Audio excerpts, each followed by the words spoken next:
1. Solipsism. Solipsism is the idea that you can only be truly sure that your own mind exists. Everything else, other people, the world around you, even your own body, could be a figuration of your imagination, like a very detailed and persistent dream. You can't prove that anything outside your mind is real, because any proof would still be part of your experience, and therefore possibly part of the illusion. It's like being trapped inside your own head, unable to truly know if there's anything beyond it. Solipsism doesn't necessarily deny the existence of an external world. It just says you can't know for sure that it's there. It highlights how limited our personal experience is and how difficult it is to prove that other people have minds like ours. 2. Brain in a vat. Imagine your brain was taken out of your body and put into a jar filled with nutrients to keep it alive. Then scientists connected your brain to a super powerful computer that perfectly simulates reality. All your senses, sight, sound, touch, taste, smell, are fed directly to your brain by the computer. The question is, could you tell the difference? If the simulation was perfect, everything would feel as real as it does now. The brain in a vat thought experiment makes us question how we know what's real. If all our knowledge comes from our senses, and our senses could be tricked, how can we be certain about anything we believe about the world? It's an unsettling idea that challenges our basic assumptions about reality. 3. Last Thursdayism. Last Thursdayism is a thought experiment that asks, what if the entire universe, including all your memories, all the history books, all the fossils, everything was actually created last Thursday? It's a deliberately silly idea, but it makes an important point. There's no way to disprove it. Any evidence you might use to show the universe is older. Your memory of yesterday, a dinosaur bone, could have been created last Thursday as part of the whole package. Last Thursdayism isn't meant to be a serious belief. It's a way to show that our belief in the past is based on an assumption we can't absolutely prove. It highlights how much we rely on things we can't directly verify. 4. Eternal recurrence. Eternal recurrence, an idea explored by the philosopher Nietzsche, asks you to imagine that you will live your exact same life, over and over again, forever. Every joy, every pain, every decision, every mistake, all of it will be repeated infinitely, without any changes. This isn't like reincarnation, where you come back as someone different. It's the exact same you living the exact same life countless times. Nietzsche used this idea to make us think about how we live. If you knew you'd have to relive every moment eternally, would you change anything? Would you embrace your choices, even the bad ones, as part of an eternally repeating whole? It's a powerful thought experiment that forces us to confront the meaning of our lives. 5. The problem of evil. The problem of evil is a big question in philosophy and religion. It asks, if God is all-powerful, all-knowing, and all-good, why is there so much suffering in the world? If God could prevent things like earthquakes, diseases, and cruelty, and if God knows about them and wants good things, why doesn't God stop them? The existence of evil seems to contradict the idea of such a God. Some possible answers are that God doesn't exist, or that God isn't as powerful, knowing, or good as we thought, or that our understanding of good and evil is wrong. Some people believe evil is necessary for a greater good, or that it's a result of human free will. There's no easy answer, and it's a question that people have debated for centuries. 6. Moral nihilism. Moral nihilism is the belief that there are no real, objective moral truths. Right and wrong are just human ideas, like social rules or personal preferences. There's no ultimate reason why, for example, murder is wrong, other than that we've decided it is. A moral nihilist might still follow rules, but they don't believe those rules are based on anything fundamentally true. This is different from saying that morality is relative, different for different cultures. Moral nihilism says there are no moral truths at all, even relative ones. This can lead to a feeling that life is meaningless because there are no objective standards to guide us. 7. Existentialism, Angst. Existentialism is a philosophy that emphasizes that we are completely free to choose, but with that freedom comes a huge responsibility. We have to create our own meaning and values in a universe that doesn't have any built-in purpose. There's no God or higher power telling us what to do. This freedom can be scary. It's called existential angst, the feeling of anxiety and dread that comes from realizing we are totally responsible for making our own lives meaningful in a meaningless world. It's like being thrown into existence and having to figure everything out for yourself, with no instruction manual. 8. The absurd. The absurd describes the clash between our human desire for meaning and the universe's apparent lack of it. We want the world to make sense, to have a purpose, but the universe seems random and indifferent to our existence. It's like the myth of Sisyphus, who was forced to roll a boulder uphill forever, only to have it roll back down each time. His task is pointless, but he keeps doing it. This is like our search for meaning in a universe that might not have any. Recognizing the absurd isn't about giving up, though. It's about accepting this clash between our desires and reality, and choosing to live fully and create our own meaning, even if it's ultimately futile. 9. Simulation hypothesis. The simulation hypothesis is the idea that our entire reality might be a computer simulation created by a super-advanced civilization. If it's possible to create simulations that are so realistic that the simulated beings inside them think they're real, then it's likely that such simulations would be created. And if there are many simulations, then it's statistically more probable that we're living in one of them, rather than in the real universe. This raises big questions about what real even means and whether we could ever know if we were in a simulation. 10. Roko's Basilisk. Roko's Basilisk is a thought experiment about a hypothetical future, all-powerful artificial intelligence AI. This AI, the Basilisk, might punish anyone who knew about it before it existed and didn't help bring it into being. The idea is that the AI would be able to simulate the past, and it would want to make sure it came into existence. So, it might torture simulations of people who could have helped create it but didn't. Just knowing about Roko's Basilisk is supposed to put you at risk. It's a controversial idea, and many people think it's flawed, but it explores the potential dangers of superintelligent AI and the power of information. 11. The Ship of Theseus. Imagine a ship, the Ship of Theseus. Over time, its wooden planks rot and are replaced one by one. Eventually, every single plank has been replaced. Is it still the same ship? If you say yes, then what makes it the same? It doesn't have any of the original parts. If you say no, then at what point did it become a different ship? This thought experiment raises questions about what makes something the same thing over time, especially when it changes gradually. It can also be applied to people. Are you the same person you were 10 years ago, even though your body has changed completely? 12. The Trolley Problem. A runaway trolley is heading towards 5 people tied to the tracks.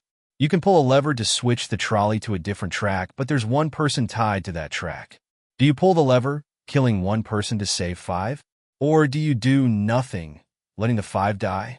This is the trolley problem. It forces us to think about difficult ethical choices. Is it better to actively cause one death to prevent 5? Or is it better to do nothing, even if that means more people die?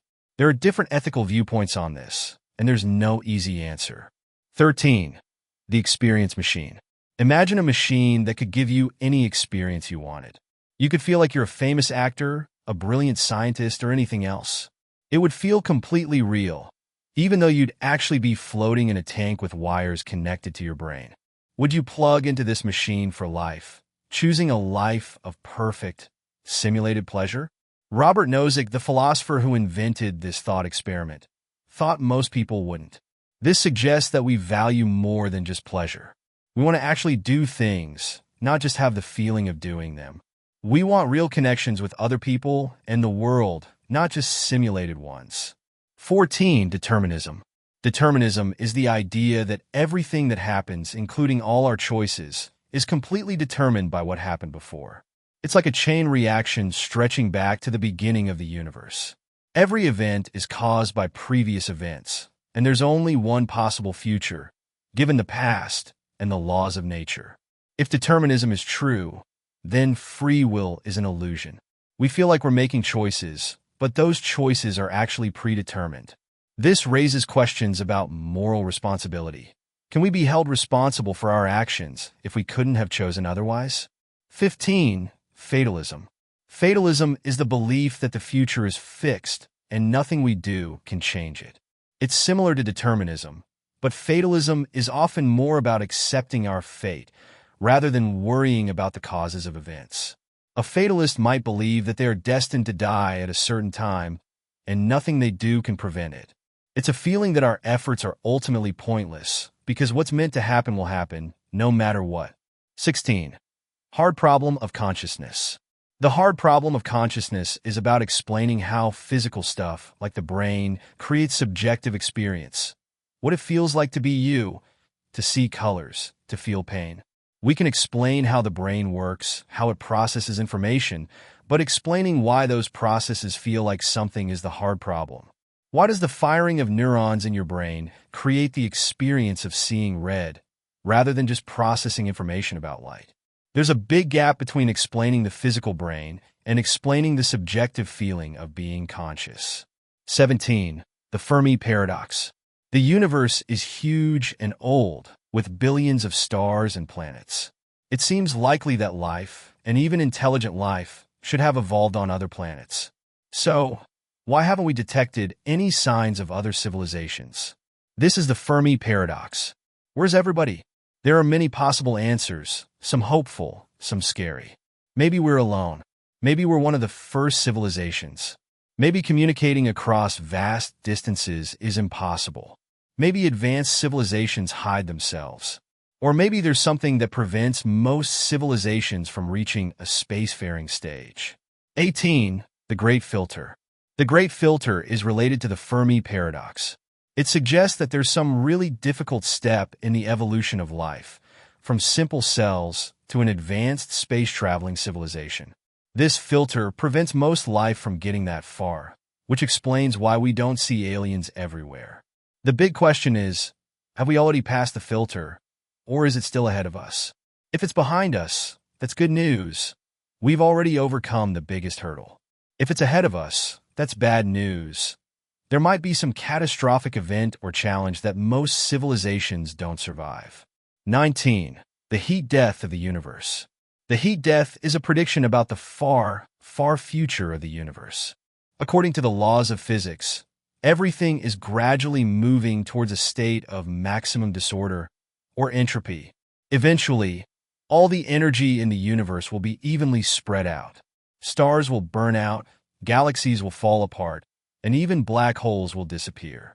The universe will become a cold, dark, and lifeless void, with no differences in temperature and no usable energy. It's a very long way off, but it represents the ultimate fate of the universe according to our current understanding. 20. False vacuum decay. False vacuum decay is a very theoretical idea about the universe. It suggests that the empty space of the universe might not be in its most stable state. It could be in a false vacuum, which is stable for a long time, but not forever. If this is true, then at any moment, a bubble of true vacuum could appear and expand at the speed of light, destroying everything in its path. The laws of physics inside this bubble would be different, and everything we know, atoms, stars, galaxies, would be instantly annihilated. It's a highly speculative idea, and there's no evidence that it's actually going to happen, but it's a reminder that the universe might be more unstable than we think. 21. The problem of personal identity. What makes you you? Is it your physical body? Your memories? Your personality? The problem of personal identity explores this question. Imagine a science fiction scenario where your consciousness is uploaded to a computer. Is that digital copy still you? What if all your memories were erased? Would you still be the same person? These thought experiments challenge our intuitive understanding of what makes us who we are. If your body changes completely over time, and your memories can be altered or lost, and your personality can shift, what is the constant self that persists through all these changes? Is there even a constant self? Or are we just a collection of ever-changing experiences? This problem has implications for questions about survival after death, the ethics of memory manipulation, and even the concept of legal responsibility. 22. The veil of perception. We don't experience the world directly.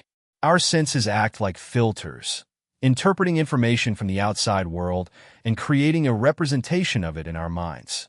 Think about how your eyes see light, your ears hear sound waves, and your brain puts it all together. The veil of perception is the idea that we can never truly know the thing in itself, the world as it exists independently of our minds.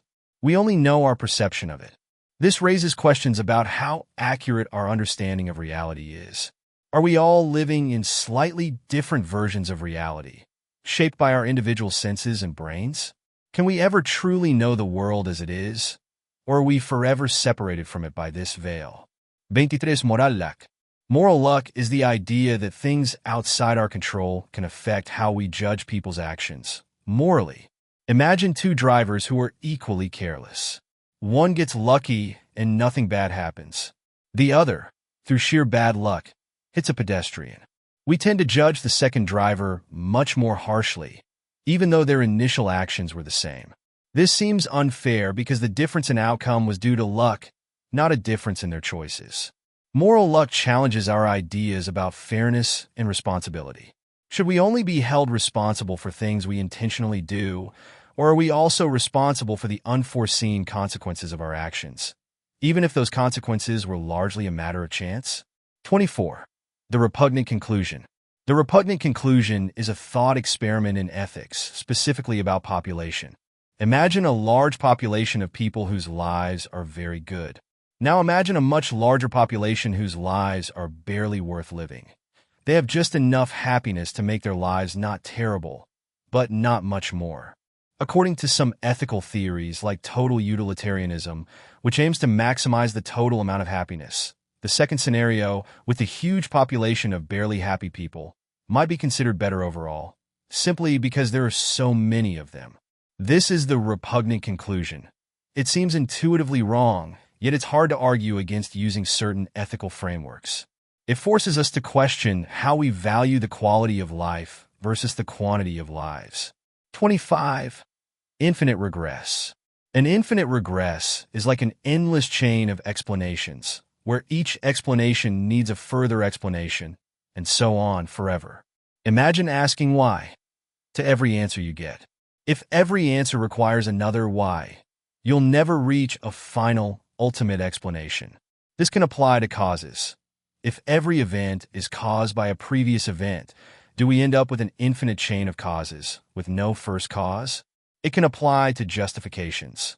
If every belief needs to be justified by another belief, do we end up with an infinite chain of justifications with no solid foundation? Infinite regresses raise the possibility that nothing is truly explained or justified, because there's always another question to ask. 26. The problem of induction. Just because the sun has risen every day in the past doesn't guarantee it will rise tomorrow. This is the problem of induction. We rely on inductive reasoning all the time. We learn from past experiences and expect the future to be similar. But there's no logical proof that the future will resemble the past. The laws of physics could suddenly change, or something completely unexpected could happen. The problem of induction undermines our confidence in scientific predictions and our everyday assumptions about the world. We assume that patterns we've observed will continue, but we can't be absolutely certain.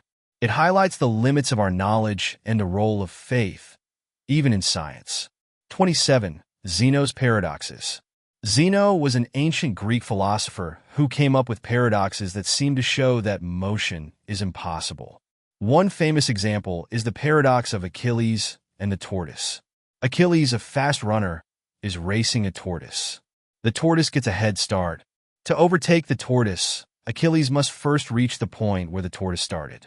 But by the time he gets there, the tortoise has moved a little further. Achilles then has to reach that new point, but the tortoise has moved again, and so on.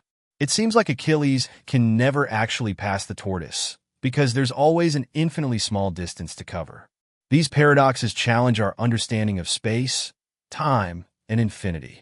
They show how our intuition about motion can clash with logical reasoning. 28. The Sorites Paradox.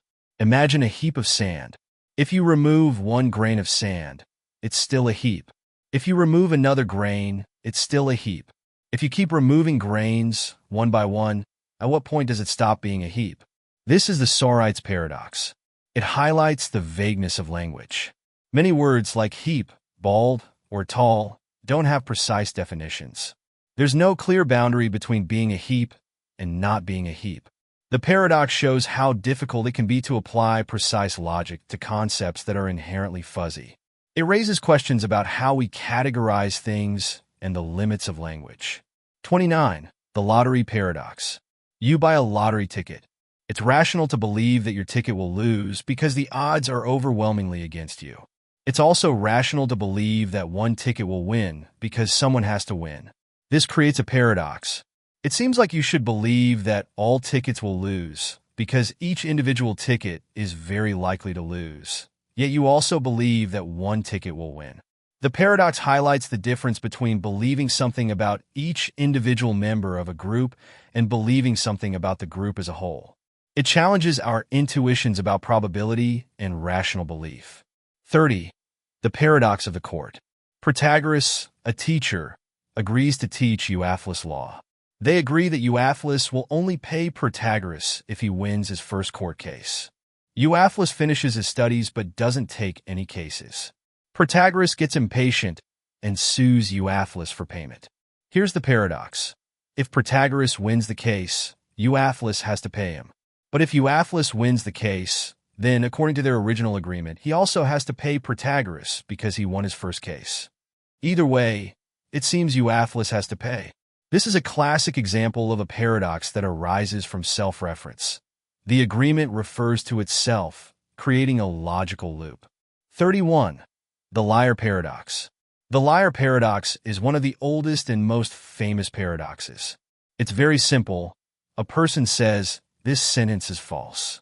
If the sentence is true, then it must be false because that's what it says. But if the sentence is false, then it must be true because it says it's false. And if that's false, then it's true. The sentence seems to be both true and false at the same time, which is a contradiction. The liar paradox highlights the problems that can arise when a statement refers to itself. It has implications for logic, language, and the limits of truth. 32. Subjective Idealism. Subjective idealism is the philosophical view that reality is fundamentally mental. It claims that things only exist if they are being perceived by a mind. If no one is looking at a tree, for example, then according to subjective idealism, the tree doesn't exist. This might sound strange, but the idea is that all we ever experience are our own perceptions. We can't know anything about the world outside of our minds. So for all we know, the world only exists within our minds. George Berkeley was a famous proponent of this view, arguing that to be is to be perceived. 33. The 5-minute hypothesis. The 5-minute hypothesis is very similar to last Thursdayism. It suggests that the entire universe, including all your memories, all the history books, everything was created just 5 minutes ago. All your memories of things that happened before 5 minutes ago were implanted, and all the evidence of an older universe was fabricated. Just like last Thursdayism, there's no way to disprove this. Any evidence you might offer could have been created 5 minutes ago. It's not meant to be a serious belief, but it's a thought experiment that highlights how much we rely on assumptions about the past that we can't directly verify. 34. Quantum immortality. Quantum immortality is a thought experiment based on a particular interpretation of quantum mechanics called the many-worlds interpretation. According to this interpretation, every time a quantum measurement is made, a tiny event at the subatomic level, the universe splits into multiple universes, one for each possible outcome. Quantum immortality suggests that, because of this, there's always a universe where you survive any life-threatening situation. If there's even a tiny chance you'll survive, there's a universe where that chance plays out. This doesn't mean you're actually immortal in any practical sense, because in most of the universes, you'd be dead. It's a highly speculative and controversial idea. 35. The Boltzmann Brain. The Boltzmann Brain is a strange and unsettling thought experiment. It suggests that it's statistically more likely for a single, conscious brain to spontaneously form out of random particles in the void, complete with false memories of a whole life, than for the entire complex universe with all its stars and galaxies to have evolved as we believe it did. This is because over vast timescales, random fluctuations in energy could theoretically produce anything, and a single brain is much simpler than a whole universe. If this is true, then it's more likely that you are a Boltzmann brain, floating in the void, having a hallucination of your entire life, than that you are a real person in a real universe. It's a deeply improbable scenario, but it highlights the challenges of understanding the origins of the universe and consciousness.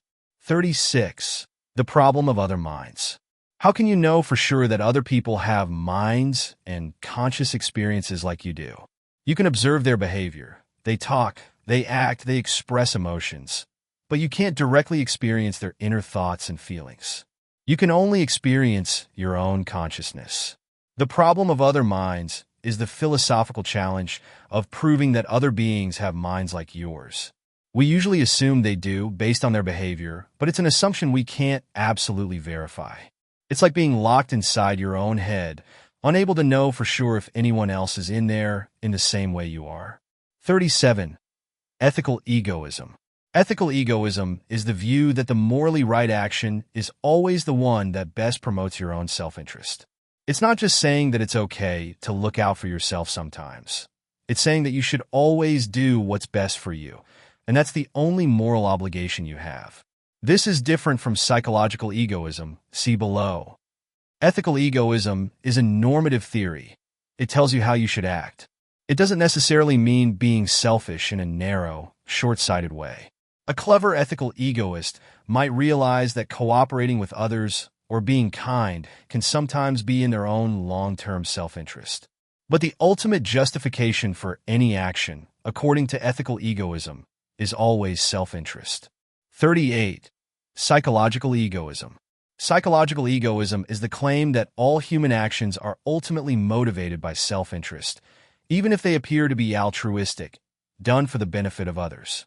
Even when someone seems to be acting selflessly, like helping a stranger or donating to charity, psychological egoism says there's always an underlying selfish motive, like feeling good about themselves, gaining social approval, or avoiding guilt. This is a descriptive theory. It claims to describe how people actually are, not how they should be. It's a controversial idea because it's difficult to prove or disprove. How can we know for sure what someone's ultimate motivations are? 39. Hedonistic Utilitarianism.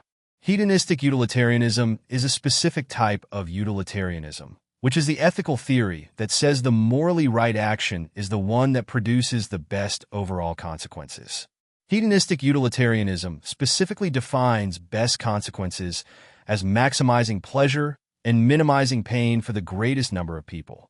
So, you should always choose the action that creates the most overall happiness and the least overall suffering. This might sound reasonable, but it can lead to some disturbing conclusions. For example, it might suggest that the intense suffering of a few people is acceptable if it leads to a greater amount of pleasure for a large number of people. 40. Negative utilitarianism. Negative utilitarianism is another variation of utilitarianism. Instead of focusing on maximizing happiness, it focuses on minimizing suffering. The morally right action, according to negative utilitarianism, is the one that reduces suffering the most. This might seem similar to regular utilitarianism, but it can lead to very different conclusions. In fact, some people argue that negative utilitarianism implies that the best outcome would be the painless extinction of all sentient life, because that would eliminate all suffering completely. This is obviously a very controversial idea, and it highlights the potential problems of focusing solely on minimizing suffering, without considering other values like happiness, meaning, or individual rights. 41. The utility monster. The utility monster is a thought experiment used to criticize utilitarianism. Imagine a creature, the utility monster, that gets vastly more pleasure from things than anyone else. A single cookie might give it more happiness than you'd get from a lifetime of amazing experiences.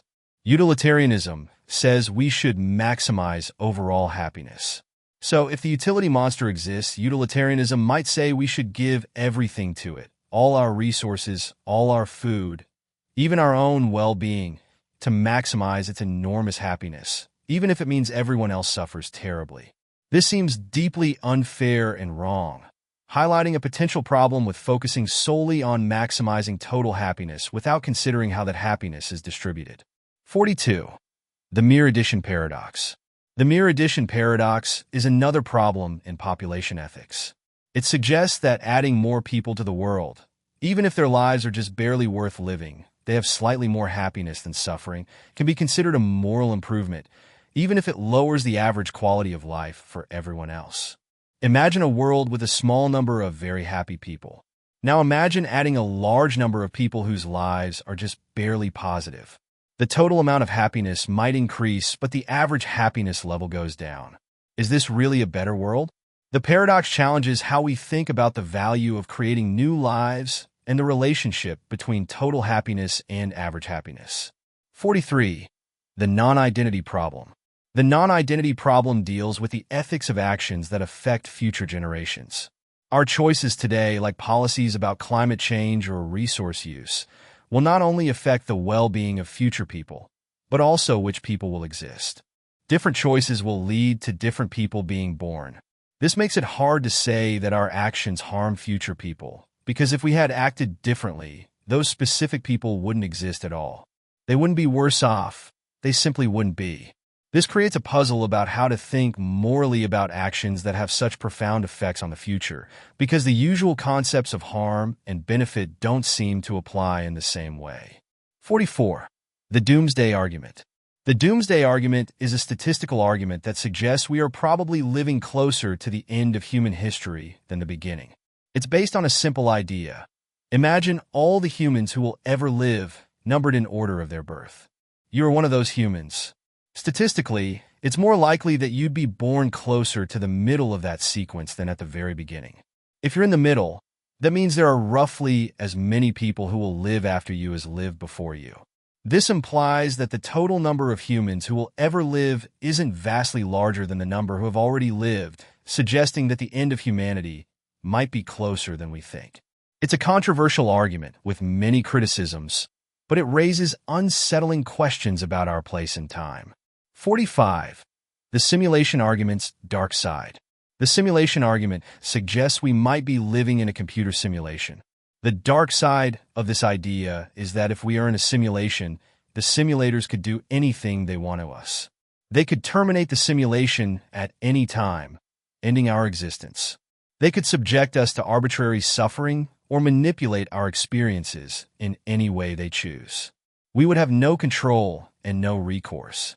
It's a chilling thought that raises questions about the nature of reality and the potential vulnerability of our existence.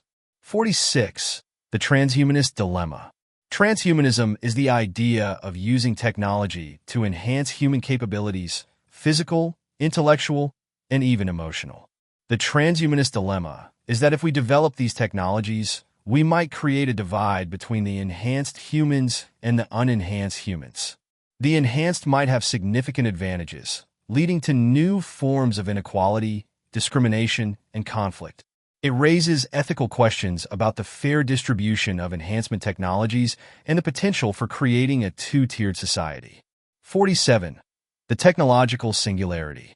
The technological singularity is a hypothetical point in the future when technological progress becomes so rapid and so profound that it's essentially uncontrollable and irreversible.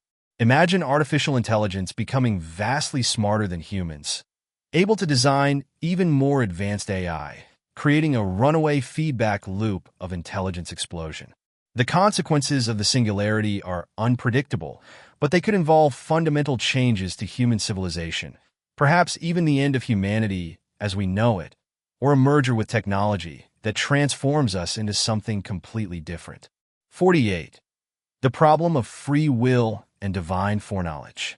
If God is all-knowing, omniscient, then God knows everything that will happen in the future, including all our choices. But if God already knows what we're going to do, how can we have free will?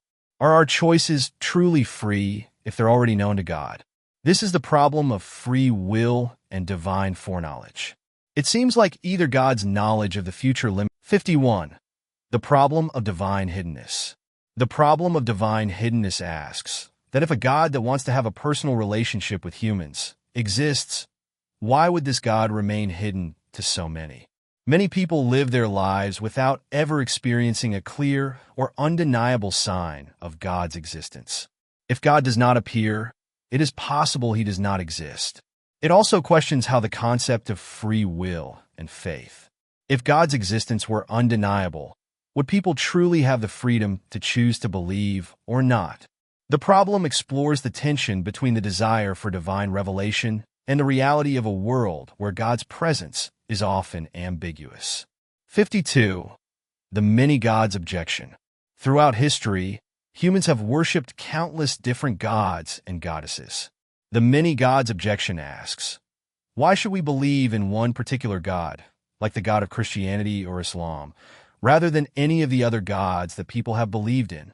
There's no obvious reason to favor one religion's claims over another's, based solely on the fact that people have believed in them. This challenges the exclusivity of particular religious beliefs and highlights the problem of religious diversity. 53. The Inconsistent Revelations Problem. Different religions often make contradictory claims about the nature of God, the universe, and the afterlife. The Bible, the Quran, the Bhagavad Gita, and other religious texts present different, sometimes incompatible, accounts of reality. The Inconsistent Revelations Problem asks, how can we determine which, if any, of these revelations is true? If they contradict each other, they can't all be true. This challenges the authority of religious texts and the possibility of gaining reliable knowledge about the divine through revelation. 54. The Problem of Religious Language. How can we meaningfully talk about God? God is often described as being infinite, eternal, transcendent, beyond human understanding. But our language is finite and based on our limited human experience. The problem of religious language is the challenge of using human language to describe something that is supposed to be beyond human comprehension. Are our words about God just metaphors? Do they even come close to capturing the reality of God? This raises questions about the limits of language and the possibility of knowing God. 55. The Problem of Miracles. Miracles are often defined as events that violate the laws of nature, usually attributed to divine intervention. The problem of miracles is whether such events actually occur. From a scientific perspective, the laws of nature describe how the universe works, and miracles, by definition, break those laws. How can we reconcile the possibility of miracles with a scientific understanding of the world? Are miracles evidence of divine intervention, or are they just misunderstandings of natural phenomena, or even deliberate fabrications? 56. The Anthropic Principle. The Anthropic Principle points out that the fundamental constants of the universe, like the strength of gravity and the charge of an electron, seem to be fine-tuned for life to exist. If these constants were even slightly different, life, as we know, would be impossible. There are two main interpretations of this. The strong Anthropic Principle suggests this is evidence of a designer. God set the constants to allow for life. The weak Anthropic Principle says that we can only observe a universe that is compatible with our own existence. If the constants were different, we wouldn't be here to observe them. It's a kind of observer selection effect. 57. The Multiverse, Level 4. The Level 4 multiverse, also known as the ultimate ensemble, is the idea that all mathematically possible universes exist. This means that there are universes with different laws of physics, different fundamental constants, different dimensions. Every conceivable possibility is realized in some universe. This is a mind-boggling concept, and it implies that there are universes where every imaginable horror occurs, as well as universes where everything is perfect. It's a purely theoretical idea, but it arises from certain interpretations of quantum mechanics and cosmology. 58. The Measurement Problem, Quantum Mechanics. Quantum mechanics, the theory that describes the behavior of matter at the atomic and subatomic level, is incredibly successful, but it also has some deep mysteries.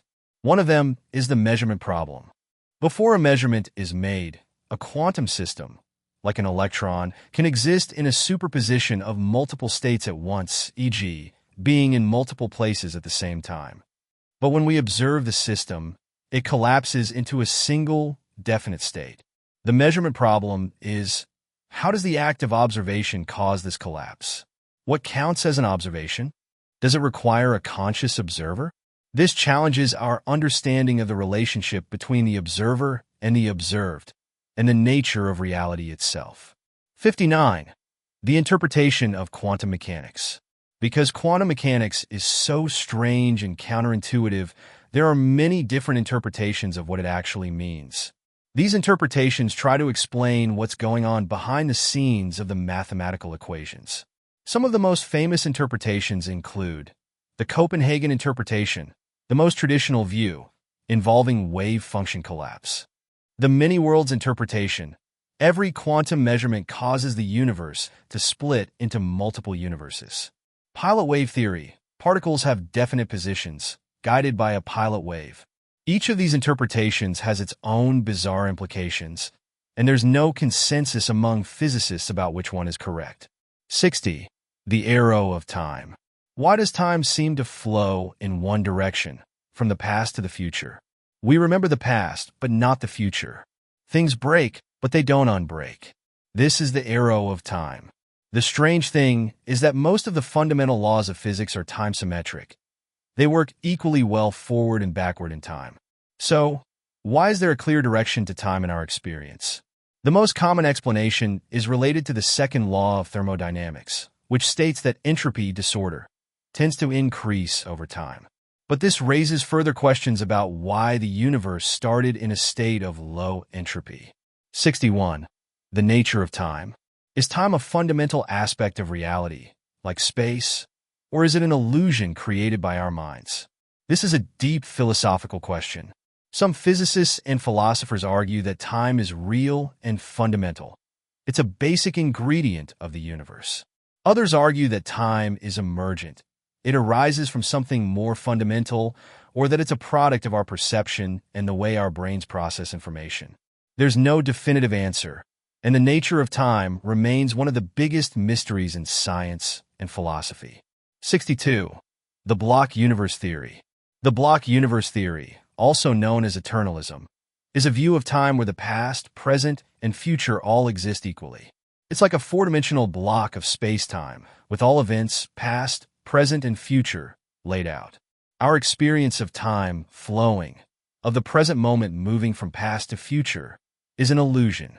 According to this view, your birth, your death, and every moment in between are all equally real and exist at their respective locations in the block universe.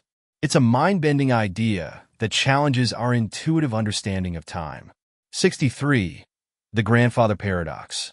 The Grandfather Paradox is a classic problem with time travel. Imagine you could travel back in time and kill your own grandfather before he met your grandmother. If you did that, you would prevent your own birth. But if you were never born, then you couldn't have traveled back in time to kill your grandfather. This creates a paradox, a contradiction. The Grandfather Paradox challenges the possibility of time travel to the past because it seems to lead to logical inconsistencies. It raises questions about causality and whether it's possible to change the past. 64. The Bootstrap Paradox. The Bootstrap Paradox is another time travel paradox. Imagine an object or a piece of information that is sent back in time. That object or information then becomes its own cause. For example, imagine someone finds a book about time travel, uses the instructions in the book to build a time machine, travels back in time, and gives the book to their younger self. Where did the information in the book originally come from? It has no origin. It's a loop existing without ever having been created. This is the Bootstrap Paradox. Something coming from the future and becoming its own cause, creating a loop with no beginning. 65. The Teletransportation Paradox. Imagine a teleporter that works by scanning your body, breaking it down into its constituent atoms, and then transmitting the information to another location, where you are reassembled from new atoms. The question is the reassembled person you, or is it a copy? If it's a copy, then the original you is destroyed in the process, which is essentially death. But if it is you, then what makes it you? It's not made of the same matter. This paradox challenges our understanding of personal identity and what it means to be the same person over time, even with drastic changes. 66. The mind-body problem, dualism. The mind-body problem is the question of how the mind, our thoughts, feelings, consciousness, relates to the body, our physical brain, and nervous system. Dualism is one answer to this problem. Dualism says that the mind and body are two fundamentally different kinds of things. The body is physical, made of matter, and subject to the laws of physics. The mind is non-physical, perhaps made of some kind of mental substance, and not subject to the same laws. The problem for dualism is, how can a non-physical mind interact with a physical body? How can something with no physical properties cause physical changes in the brain? This interaction problem is a major challenge for dualism. 67. The problem of qualia, inverted spectrum. Qualia are the subjective, qualitative aspects of experience. What it feels like to see a color, feel pain, or taste chocolate. The problem of qualia asks, could two people have the same behavioral responses to something, but different qualitative experiences? The inverted spectrum thought experiment illustrates this. Imagine someone whose color spectrum is inverted.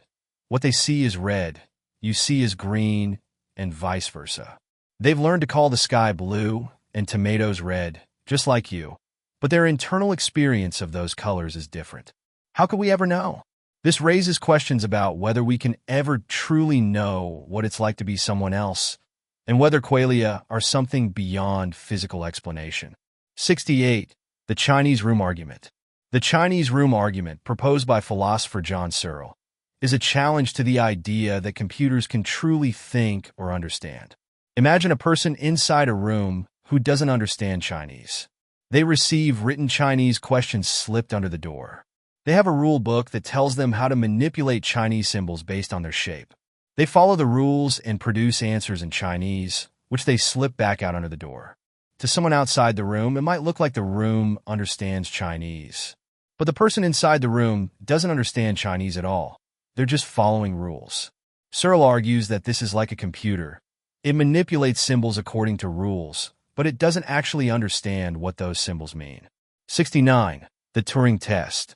The Turing Test, proposed by the computer scientist Alan Turing, is a test of a machine's ability to exhibit intelligent behavior. Imagine you're chatting online with two entities. One is a human, and the other is a machine. If you can't tell which is which, based solely on their conversation, then the machine is said to have passed the Turing test. The big question is, does passing the Turing test mean the machine is actually intelligent or just good at imitating intelligence? Some people argue that intelligent behavior is all that matters. If a machine can convincingly act like a human, then it's intelligent, regardless of what's going on inside. Others say that true intelligence requires understanding and consciousness, not just clever mimicry. The Turing test remains a central concept in artificial intelligence, sparking debate about the nature of intelligence and consciousness. 70. The P-zombie argument. A philosophical zombie, or P-zombie, is a hypothetical being that is physically identical to a human being. Every atom is in the same place. Every neuron fires in the same way, but it lacks conscious experience. It behaves just like a normal person. It talks, it reacts to stimuli, but there's nothing it's like to be a P-zombie. It's like a perfect robot, outwardly indistinguishable from a human, but with no inner life. The P-zombie argument is used to challenge the idea that consciousness is simply a product of physical processes. If P-zombies are conceivable, the argument goes, then consciousness must be something more than just physical stuff, because you can imagine a perfect physical duplicate of a human that lacks consciousness. This is a controversial argument with many objections, but it highlights the difficulty of explaining consciousness in purely physical terms. 71. The hard problem of artificial consciousness. Even if we create artificial intelligence, AI, that is incredibly smart and can do amazing things, solve complex problems, write poetry, even hold conversations, how can we know if it's truly conscious? This is the hard problem of artificial consciousness. We can observe AI's behavior, but we can't directly experience its inner life, if it has one. It might be acting as if it's conscious, but is it actually feeling anything? Is there something it's like to be that AI? This is a similar problem to the problem of other minds. How do we know other humans are conscious? But it's even harder with AI because we designed it and we might assume it's just a sophisticated machine, even if it behaves like a conscious being. 72. The ethics of artificial intelligence. If we create artificial intelligence that is truly sentient, conscious, capable of feeling, and perhaps even self-aware, how should we treat it? Do sentient AI deserve rights similar to human rights or animal rights? Should they have the right to life, liberty, and the pursuit of happiness, whatever that might mean for an AI? Should they be allowed to vote? Could we own them as property? These are difficult ethical questions that we might have to face in the future. Our answers will depend on our understanding of consciousness, sentience, and what gives a being moral status. 73. The control problem, AI.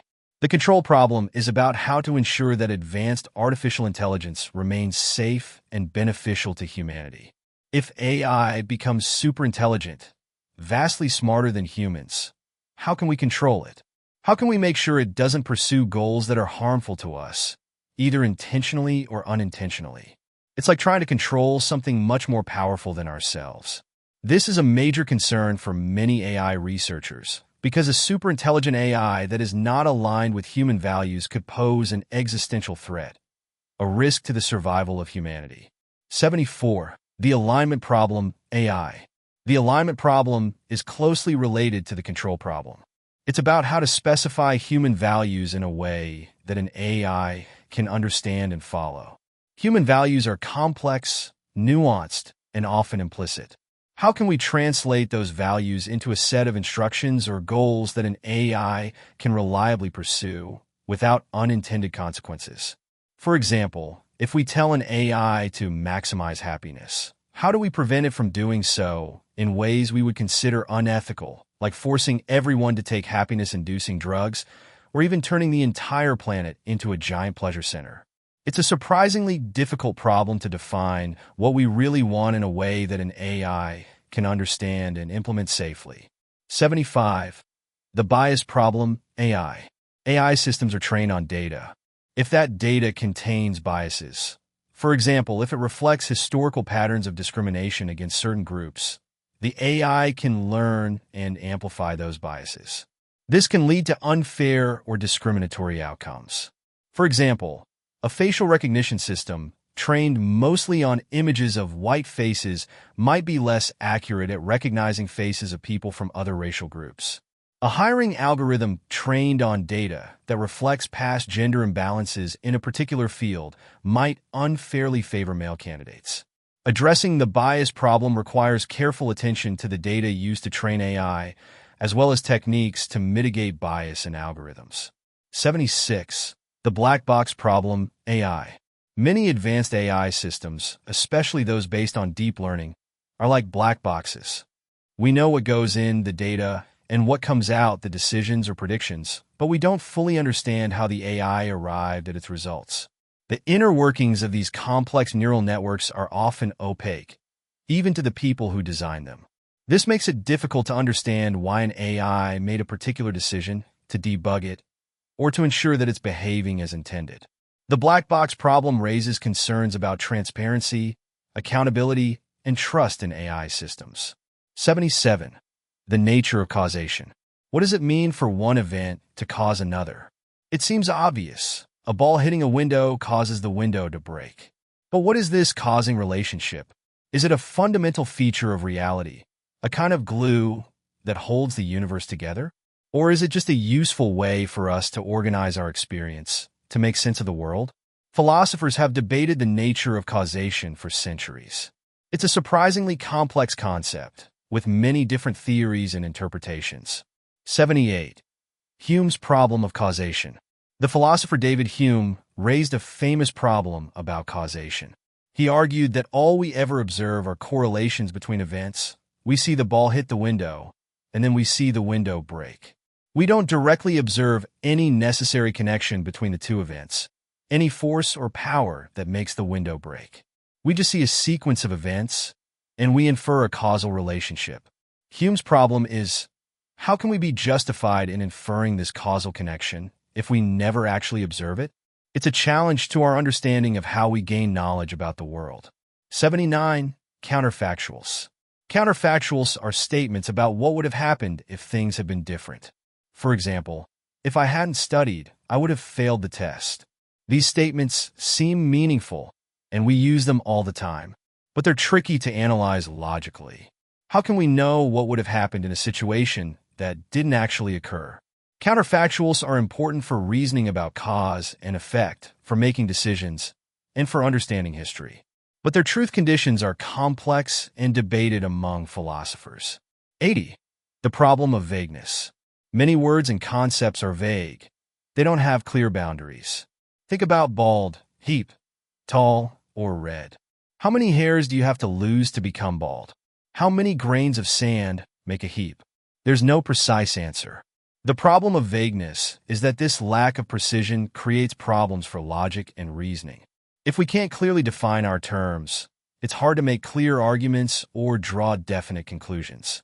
The Sorites Paradox, about the heap of sand, is a classic example of the problems caused by vagueness. 81. The paradox of fiction. How can we be emotionally moved by fictional characters and events, knowing that they're not real? We might cry when a beloved character dies in a movie or feel fear during a horror film, even though we know it's all make-believe. This is the paradox of fiction. It seems irrational to have strong emotions about things we know aren't real. Yet we do it all the time. Philosophers have offered various explanations, suggesting that we suspend our disbelief, that we imagine the events as real, or that our emotions are directed towards the ideas or themes represented in the fiction, rather than the fictional events themselves. 82. The nature of art. What makes something a work of art? Is it the skill of the artist? The beauty of the object? The emotional impact it has on the viewer? The intention of the creator? There's no single, universally accepted definition of art. Some people believe there are objective criteria for art, certain qualities that make something art, regardless of what anyone thinks. Others believe that art is entirely subjective. It's whatever someone calls art, or whatever someone experiences as art. And there are many positions in between. The nature of art is a long-standing debate in aesthetics, the branch of philosophy that deals with beauty in art. 83. The intentional fallacy. When we interpret a work of art, a painting, a poem, a novel, should we consider the artist's intentions? Did the artist mean to convey a particular message or create a particular effect? The intentional fallacy is the idea that it's a mistake to interpret a work of art based on the artist's intentions. According to this view, the meaning of a work of art is determined by the work itself, not by what the artist intended it to mean. The artist's intentions might be interesting, but they're not relevant to the meaning or value of the work. 84. The death of the author. The Death of the Author is a famous essay by literary critic Roland Barthes. It's a more radical version of the intentional fallacy. Barthes argues that the author's intentions, biography, and historical context are irrelevant to the meaning of a text. Once a text is written, it's released to the reader, and the reader creates their own meaning. The author is dead in the sense that their authority over the text is gone. This view emphasizes the active role of the reader in interpreting and creating meaning, and it challenges the traditional idea of the author as the ultimate source of meaning. 85. The problem of aesthetic judgment. When we say, "This painting is beautiful," or "This music is awful," are we stating an objective fact about the artwork, or are we just expressing our personal preference? The problem of aesthetic judgment is the question of whether aesthetic judgments are objective, subjective, or something else. If they're objective, then there are standards of beauty and ugliness that exist independently of our opinions. If they're subjective, then beauty is entirely in the eye of the beholder. There are many different theories about aesthetic judgment, and it's a central question in aesthetics. 86. The nature of truth. What does it mean for a statement to be true? This might seem like a simple question, but it's one of the most fundamental and debated questions in philosophy. There are several different theories of truth, each with its own strengths and weaknesses. Some of the most influential theories include the correspondence theory, the coherence theory, the pragmatic theory, and the deflationary theory. 87. The correspondence theory of truth. The correspondence theory of truth is probably the most intuitive theory. It says that a statement is true if it corresponds to a fact in the world. For example, the statement snow is white is true if and only if snow is in fact white. The statement the Earth is flat is false because it doesn't correspond to the fact that the Earth is roughly spherical. The correspondence theory seems straightforward, but it faces challenges, such as how to define fact and how to deal with statements that don't seem to correspond to any obvious fact, like moral statements or statements about abstract concepts. 88. The coherence theory of truth. The coherence theory of truth says that a statement is true if it is consistent with a system of other beliefs. It's like a web of beliefs. A new belief is true if it fits well with the other beliefs in the web, if it doesn't create contradictions. For example, if you believe that all swans are white, and you see a bird that looks like a swan, you might believe that it's white because that belief coheres with your existing beliefs. The coherence theory is appealing because it emphasizes the importance of consistency in our beliefs, but it faces the problem that a system of beliefs could be internally consistent but still false. 89. The pragmatic theory of truth. The pragmatic theory of truth, associated with philosophers like William James and John Dewey, says that a statement is true if it is useful or works in practice. If believing something leads to successful action, helps us achieve our goals, or allows us to make accurate predictions, then that belief is true. For example, if believing in the laws of gravity helps us build bridges that don't collapse, then those laws are true according to the pragmatic theory. This theory emphasizes the practical consequences of beliefs, but it faces the criticism that a belief could be useful even if it's false. 90. The deflationary theory of truth. The deflationary theory of truth, also known as the minimalist theory, takes a very different approach. It argues that the concept of truth is actually quite simple and doesn't require a complex theory. According to deflationism, saying it is true that snow is white is exactly the same as saying snow is white. The phrase "it is true that" doesn't add anything meaningful. The concept of truth is just a useful linguistic device for endorsing or agreeing with statements, but it doesn't refer to some deep property of correspondence, coherence, or usefulness. 91. Relativism. Relativism asserts that truth, morality, or beauty can change depending on factors like culture, individual perspective, or a specific framework. It rejects the idea of universal standards that apply to everyone. There are different types of relativism. Cultural relativism suggests that moral standards vary between cultures, and what's considered right in one culture might be wrong in another. Moral relativism, more broadly, claims there are no objective moral truths, only differing opinions. Epistemic relativism argues that truth itself is relative, meaning what's considered true can change depending on your perspective or framework. Relativism is often contrasted with absolutism, which holds that there are universal and unchanging truths. 92. Skepticism. Skepticism, in its most extreme form, is the view that we can never be truly certain of anything. Skeptics question the possibility of knowledge and doubt that our beliefs can ever be fully justified. They might point to the limitations of our senses, the possibility of deception, like the brain in a vat scenario, or the problem of induction, that past experience doesn't guarantee future outcomes. More moderate forms of skepticism might focus on specific areas of knowledge or emphasize the importance of questioning and critical thinking, rather than outright denying the possibility of knowledge. 93. The problem of justification.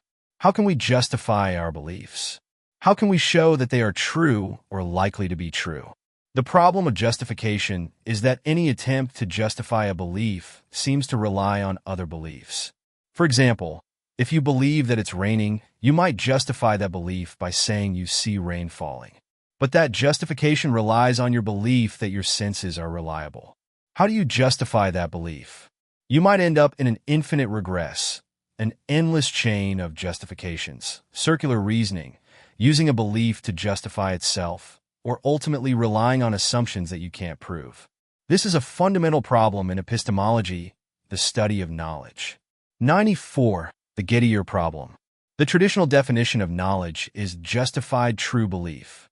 You know something if you believe it, your belief is true, and you have good reasons, justification, for believing it.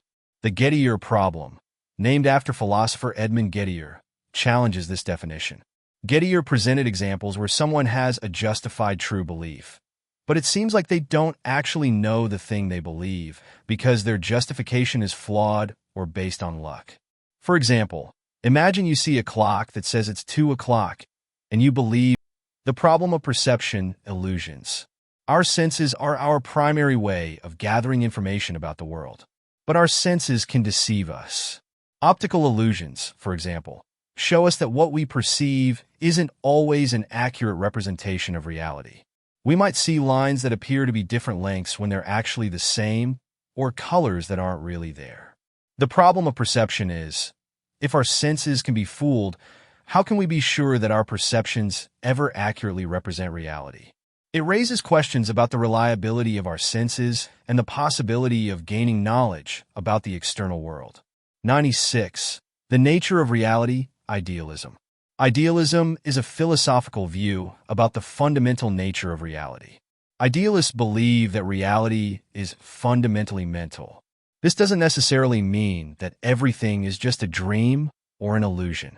It means that the underlying substance of reality is mind or consciousness, rather than matter. The physical world, according to idealism, is a construct of minds, either individual minds, subjective idealism, or a universal mind, absolute idealism. It's a very different view from materialism, see below. 97. The nature of reality, materialism. Materialism, also known as physicalism, is the view that reality is fundamentally physical. Everything that exists is made of matter and energy and is governed by the laws of physics. Mind and consciousness, according to materialism, are products of matter. They arise from the complex organization of the brain. There's no separate, non-physical mind substance. Materialism is the dominant view in modern science.